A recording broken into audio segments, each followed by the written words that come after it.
بسم اللہ الرحمن الرحیم۔ بے شمار احادیث سے یہ بات ثابت ہے کہ صرف شراب ہی نہیں بلکہ تمام ایسی اشیاء حرام ہے جن کو تھوڑی یا زیادہ مقدار میں استعمال کرنے سے نشہ پیدا ہو جائے یا انسان کے اعضاء جسمانی میں افسردگی اور عقل میں فتور پیدا ہو جائے، جیسا کہ ابو داؤد رحمۃ اللہ علیہ نے حضرت ام سلمہ رضی اللہ عنہا سے روایت نقل کی ہے کہ حضرت صلی اللہ علیہ وسلم نے ہر نشہ آور اور ہر عقل میں فتور پیدا کرنے والی شے کو استعمال کرنے سے منع فرمایا ہے۔ شراب کو خمر اس لیے کہتے ہیں کہ وہ عقل پر پردہ ڈال دیتی ہے، یعنی عقل میں فتور آ جاتا ہے، اور اسے مسکر دروازہ بند کرنے والا اس لیے کہتے ہیں کہ وہ عقل کے دروازے بند کر دیتی ہے اور نور بصیرت کو انسان کے اعضاء جسمانی تک پہنچنے سے روک دیتی ہے۔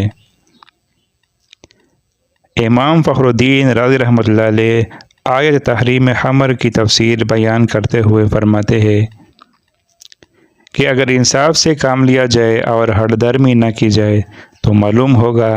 کہ آیت تحریم اس حکم میں بالکل واضح ہے کہ ہر نشہ آور شے حرام ہے۔ تفسیر کبیر۔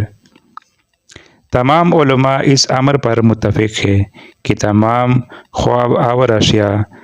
مثلاً بانگ اور افیون وغیرہ شراب کی طرح حرام ہے۔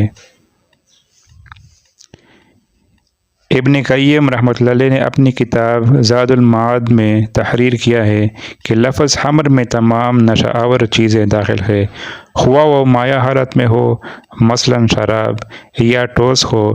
شیرہ نکال کر تیار کی جائے، یا پکا کر، مثلاً چرس، افیون، ہیروئن وغیرہ۔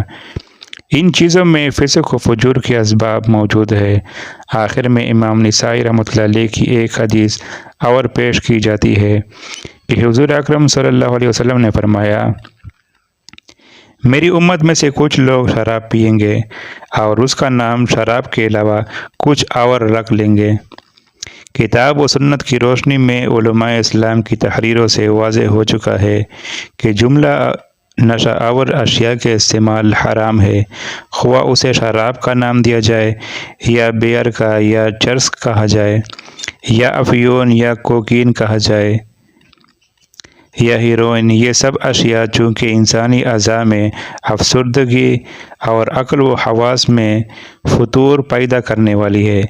لہٰذا اول تو خمر کی تعریف میں آتی ہے، ورنہ مسکر اور مفتر کی تعریف میں تو بہرحال ان کا بدل شراب بھی نہیں ہو سکتی۔ نشہ آور اشیاء کے استعمال سے جو معاشرتی برائیاں جنم لے رہی ہے ان سے ہر شخص واقف ہے، اور جرائم کے جو واقعات روزمرہ اخبارات میں پڑھنے میں آتے ہیں ان کا محرک یہی اشیاء منشیات ثابت ہوتی ہے۔ لہٰذا ان برائیوں پر تفصیلی بحث سے قطع نظر ہمارے معاشرے کے تمام افراد کا اخلاقی اور معاشرتی فریضہ ہے کہ انسداد منشیات کے لیے جو شخص جو مؤثر کردار ادا کر سکتا ہے وہ اس کا جائزہ لے اور عملی طور پر قوم کے نوجوانوں اور بچوں کو اس لعنت سے باز رکھنے کی بھرپور کوشش کرے۔ اگر کوئی فرد معاشرے سے لاپرواہ ہو کر بیٹھا رہے تو اس کی عبرت کے لیے یہ حدیث نقل کی جاتی ہے کہ نبی کریم صلی اللہ علیہ وسلم نے فرمایا کہ ایک کشتی دریا میں جا رہی ہے، چند مسافر نیچے کی منزل میں ہے اور چند اوپر کی منزل میں ہے، اور پینے کا پانی اوپر کی منزل میں ہے۔ اگر نچلے منزل والے اوپر کی منزل پر جانے کی تکلیف سے بچنے کے لیے کشتی میں سوراخ کر دے کہ اس طرح وہ پانی بآسانی حاصل کر لیں گے، اور اوپر کی منزل والے ان کے اس عمل سے بے پرواہ رہے، تو جب کشتی ڈوبے گی تو سب ڈوبیں گے، اوپر کی منزل والے بھی اور نیچے کی منزل والے بھی۔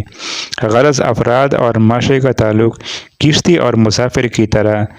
کے تعلق کی طرح ہے، اگر ایک ڈوبا تو سب ڈوبیں گے اور کوئی باقی نہیں بچے گا۔ لہذا ہمارا فرض ہے